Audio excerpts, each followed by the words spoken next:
एकमेका सहाय्य करू अवघे धरू सुपंथ असं म्हणत वारकरी या वारीत सहभागी होतात. भगवान विष्णूंचा अवतार असलेल्या पांडुरंगाचे विठ्ठलाचे हे भक्त असतात.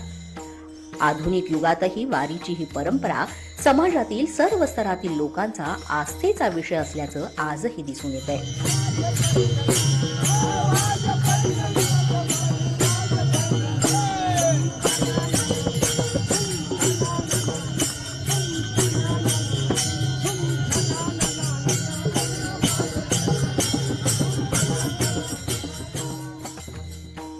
वारीला जाण्यासाठी संपूर्ण भारतातून वारकरी पालखी सोहळ्यात सहभागी होतात. वारीला जाणाऱ्या वारकरी भक्तांच्या सोयीसाठी दिंडी संकल्पनेची योजना.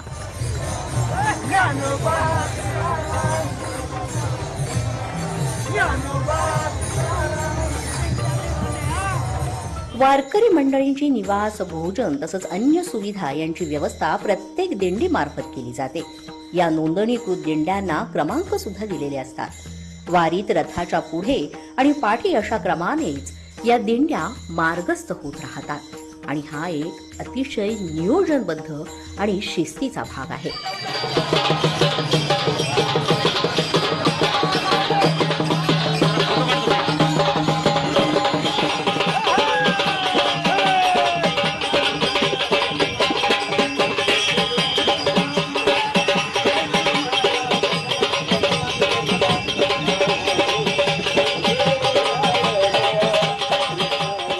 वारीच्या दरम्यान होणारे रिंगण हे आणखीन वारीचं एक वैशिष्ट्य मानलं जातं. रिंगण ही एक पवित्र आणि श्रद्धेय संकल्पना आहे.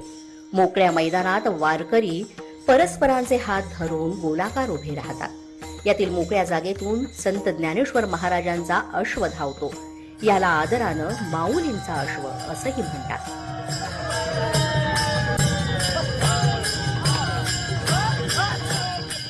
वारीच्या वेळी निरनिराळ्या फडांवर कीर्तन, प्रवचन हे कार्यक्रम होतात. फड म्हणजे वारी प्रमुख आणि त्यांच्या शिष्यमंडळींचा सुसंघटित समुदाय. वारी महाराष्ट्राची एक परंपरा आहे जी समता आणि सामाजिक ऐक्याचा संदेश देते. वारकरी संप्रदायाचा एक भाग म्हणून वारीमध्ये लोक मोठ्या संख्येनं पंढरपूरच्या श्री विठ्ठलाच्या दर्शनासाठी एकत्र येतात. अतिशय नियोजनबद्ध, शिस्तबद्ध पद्धतीनं वारीचं आयोजन केलं जातं आणि म्हणूनच वारकऱ्यांच्या या प्रवासातून लोकांना समता, बंधुता आणि सामाजिक समरसतेचं महत्त्व शिकायला मिळतं. त्यामुळेच महाराष्ट्राच्या या संस्कृतीचं